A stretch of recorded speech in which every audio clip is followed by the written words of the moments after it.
ఈరోజు మనము voter ID ఎలా అప్లై చేసుకోవాలో చూసుకుందాం. అందుకోసం మీరు మా ఛానల్ని ఫస్ట్ టైం విజిట్ చేసుకున్నట్టయితే లైక్ చేసుకొని సబ్స్క్రైబ్ చేసుకోండి. మనమైతే క్రోమ్ అయితే ఓపెన్ చేయాల్సి ఉంటుంది. అందులో మనం voter.eci.gov.in అని ఎంటర్ చేసుకోవాల్సి ఉంటుంది. ఎంటర్ చేసుకున్న తర్వాత మనకి ఇక్కడ ఓటర్ సర్వీస్ పోర్టల్ అని చూపిస్తుంది.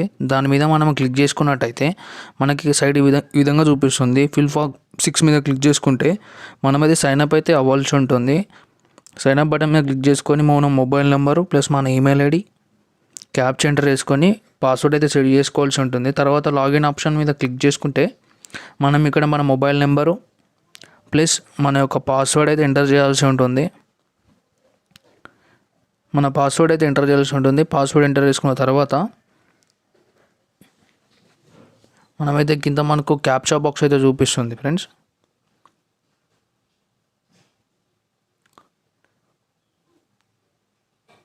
క్యాప్చా బాక్స్ అయితే చూపిస్తుంది. ఆ క్యాప్చా అనేది ఎంటర్ చేసుకొని రిక్వెస్ట్ ఫర్ ఓటీపీ మన క్లిక్ చేసుకున్నట్టయితే మన ఈ విధంగా చూపిస్తుంది. ఇందులో మన యొక్క ఓటీపీని ఎంటర్ చేసుకొని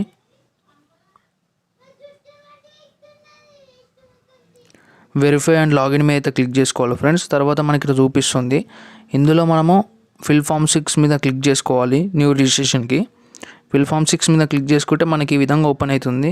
ఇక్కడ మనకి మన యొక్క personal details, relative details, contact details, Aadhaar details, gender, date of birth ఇలా చూపిస్తుంది ఫ్రెండ్స్.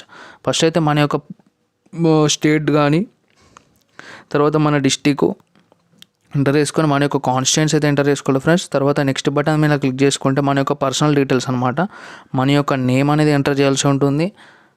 ఎంటర్ చేసిన తర్వాత ఆటోమేటిక్గా అయితే తెలుగులోకి ఫెచ్ అయిపోతుంది. దాన్ని కూడా మనం కరెక్షన్ చేసుకోవచ్చు.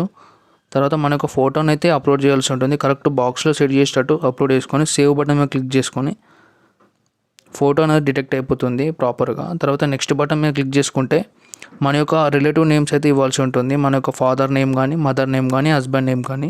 మన యొక్క ఫాదర్ నేమ్ని అయితే మనమైతే ఇప్పుడు ఎంటర్ చేస్తున్నాము. ఫాదర్ నేమ్ అనేది ఎంటర్ చేసిన తర్వాత నెక్స్ట్ బటన్ మీద క్లిక్ చేసుకుంటే మన యొక్క మొబైల్ నెంబర్ అయితే ఇవ్వాల్సి ఉంటుంది. మొబైల్ నెంబర్ ఎంటర్ చేసుకున్న తర్వాత మొబైల్ నెంబర్ అయితే ఎంటర్ చేసుకుందాం ఫ్రెండ్స్. సెండ్ ఓటీపీ మీద క్లిక్ చేసుకుంటే ఓటీపీ అనేది వెళ్ళడం జరుగుతుంది. ఆ యొక్క ఓటీపీని మనం ఎంటర్ చేసుకొని వెరిఫై చేసుకుంటే మనకు మొబైల్ వెరిఫికేషన్ అనేది అయిపోతుంది. తర్వాత ఈమెయిల్ ఐడి మీ ఇష్టము. తర్వాత నెక్స్ట్ మీరు క్లిక్ చేసుకొని మన యొక్క ఆధార్ నెంబర్ అయితే ఇవ్వాల్సి ఉంటుంది. మన ఆధార్ నెంబర్ అయితే ఎంటర్ చేసుకోవాలి ఫ్రెండ్స్ కంపల్సరీ. ఎందుకంటే మనకి డీటెయిల్స్ అనేవి ఆధార్తో ఫెచ్ అయిపోతాయి ఆధార్ డీటెయిల్స్ ఇచ్చుకుంటే మనకి. తర్వాత నెక్స్ట్ క్లిక్ చేసుకున్న తర్వాత జెండర్ క్లిక్ చేసుకొని నెక్స్ట్ మీద మన డేట్ ఆఫ్ బర్త్ డీటెయిల్స్ అయితే ఇవ్వాల్సి ఉంటుంది. మన డేట్, మంత్, ఇయర్. తర్వాత డాక్యుమెంట్ ప్రూఫ్ మీద డాట్ మీద క్లిక్ చేసుకొని మన డాక్యుమెంట్ ప్రూఫ్ ఆధార్ కార్డ్ కానీ, ఎస్ఎస్సి మెమో కానీ అయితే అప్లోడ్ చేసి ఉంటుంది. తర్వాత నెక్స్ట్ బటన్ మీద క్లిక్ చేసుకొని మన యొక్క ప్రజెంట్ అడ్రస్ డీటెయిల్స్ అయితే ఇవ్వాల్సి ఉంటుంది. మన యొక్క హౌస్ నెంబరు, తర్వాత మన మండలు, డిస్టిక్ అని చెప్పేసి. తర్వాత name of the family members details అది మీ ఇష్టము, మ్యాండేటరీ అయితే కాదు. తర్వాత మన అడ్రస్ డీటెయిల్ ఎంటర్ చేసుకొని తర్వాత నెక్స్ట్ బటన్ మీద క్లిక్ చేసుకొని క్యాప్చా ఎంటర్ చేసుకోవాలి. క్యాప్చా అనేది ఎంటర్ చేసుకున్న తర్వాత ప్రివ్యూ అండ్ సబ్మిట్ బటన్ అయితే క్లిక్ చేసుకోవాలి ఫ్రెండ్స్.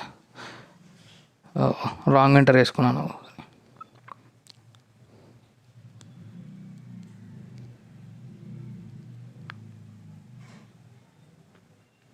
తర్వాత మనం ప్రివ్యూ అండ్ సబ్మిట్ బటన్ మీద క్లిక్ చేసుకొని తర్వాత ఇట్లా మన డీటెయిల్స్ అయితే చెక్ చేసుకోవాలి ఫ్రెండ్స్. మన నేము, మన ఫాదర్ నేము, మన యొక్క మొబైల్ నెంబరు ప్లస్ మన యొక్క జెండరు ఇలా అయితే చెక్ చేసుకోవాల్సి ఉంటుంది. ఇందులో మనకు కరెక్షన్ చేసుకోవాలంటే ఎడిట్ ఆప్షన్ కింద ఉంటుంది. దాన్ని మీద క్లిక్ చేసుకొని కరెక్షన్ చేసుకోవాలి. ఇవన్నీ చెక్ చేసుకున్న తర్వాత అన్ని ప్రాపర్గా కరెక్ట్ ఉన్నట్టయితే సబ్మిట్ బటన్ మీద క్లిక్ చేసుకుంటే మనకైతే ఈ విధంగా అక్నాలెడ్జ్మెంట్ నెంబర్ అని జనరేట్ అవుతుంది. దీన్ని మనము ప్రింట్అవుట్ తీసుకొని కూడా పెట్టుకుంటే కొంచెం బెటరు. ఎందుకంటే మనకు అక్నాలెడ్జ్మెంట్ నెంబర్ అనేది జనరేట్ అవుతుంది అనమాట. ఓకే బటన్ మీద క్లిక్ చేసుకుంటే మనమైతే అప్లికేషన్ ప్రాసెస్ అనేది అయిపోతుంది. ఇది ఈ విధంగా అయితే అప్లై చేసుకోవచ్చు ఫ్రెండ్స్. దీంట్లో మీకు ఏమైనా డౌట్స్ ఉంటే లైక్ చేసుకోండి.